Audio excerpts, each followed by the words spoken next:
Po zabiegu powinno nie mieć fizyczny wysiłek, nic nie ciągać, nie dźwigać, nie schylać się. W pierwszej dobie do wieczora ponechávamy opatrunek, potem się zakrapia oko, możemy opatrunek ponownie nałożyć i potem zdjąć definitywnie rano i kontynuujemy zakrapianie oka po dobu 2-3 tygodni indywidualnie. Po kontroli pacjenta w klinice ustawiamy, jak będzie dalej.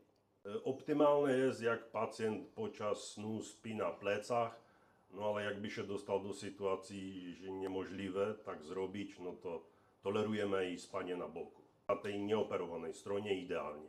Pacjent by w ciągu 4-6 tygodni nie miał mieć ciężki fizyczny wysiłek, nie miałby się schylać, nic dźwigać, ciągać, trzeć oka. Prysznic można brać, da się powiedzieć, po 2 tygodniach, jak są te porty, którymi jsme wstępowali do oka, szczelne i potem już nie ma znaczenia, jeśli się woda dostanie do oka albo nie.